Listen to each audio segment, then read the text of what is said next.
There's a big update for the man who has become one of the faces of President Trump's aggressive immigration enforcement.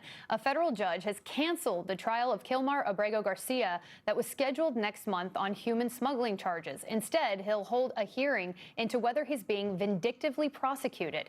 The DOJ brought those charges against Abrego Garcia after he was returned to the U.S. from a notorious mega prison in El Salvador. Joining me now is immigration attorney Alan Orr. Alan, based on what we know right now, do Abrego Garcia's lawyers have enough evidence to show vindictive prosecution? I think they have more than enough evidence. And as you've already stated, that post sort of amplifies that they're sort of watching him. He's under surveillance that generally should not happen in this sort of situation with regards to a spiritual post. That post, lip syncing to a Christian song, is not a threat to the United States in any way. So the administration obviously criticizing that TikTok video. Could that hurt his case, though? How will a judge see it? I don't think that that's going to hurt his case. I mean, he's not confined and he gets to have his liberty. And once again, this is just a way people in his age group live, posting on the internet every day and sort of singing Christian song. It has nothing to do about the case at all. And it was not directed at the government. This is something the government went and found and then repost saying that it was about them. They're making this about them. And that's really the big issue here. Is this about immigration enforcement, or is this about a vindictive treatment? And does that undermine justice? And that's the problem here, the undermining of the civil system and our laws. The government claiming that it somehow was promoting a victory in some way, shape, or form based on the theme of the song. A Washington Post analysis of government data found that the Trump administration's aggressive immigration policy has led to a surge in at-large arrests, but the data also shows more than 60% of the people who have been detained since June did not have criminal convictions or pending charges. What do those findings mean to you?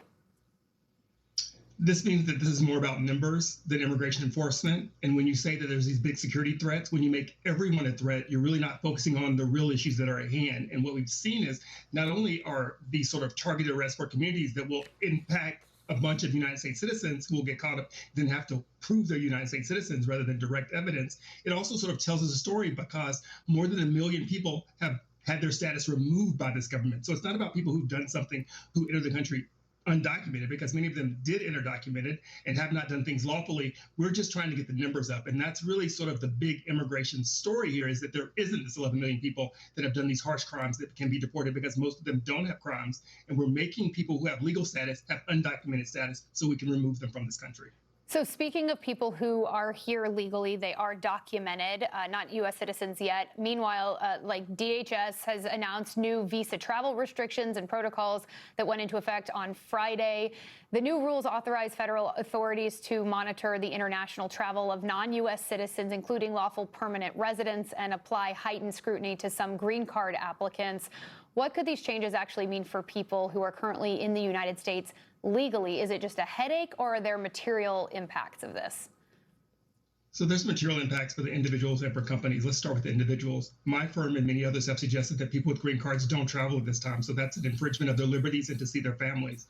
Many of those green card holders live in this country for many years, and they pay taxes without ever participating in the political system at all. They just want the ability to work and live here. So therefore, we're removing that underclass and making it difficult for them to travel. Companies are realigning their business models to the unpredictability of United States immigration law, which means businesses will have stuff outside the country, move positions outside the country where the workers are. So it really hurts the United States system as a whole, for students, for visitors, for travelers. And then most importantly, there's reciprocity. When reciprocity starts and these other countries demand the same thing of the United States, people traveling to their country, what will our response be? Alan Orr, thank you so much for joining us on a holiday week. Appreciate it.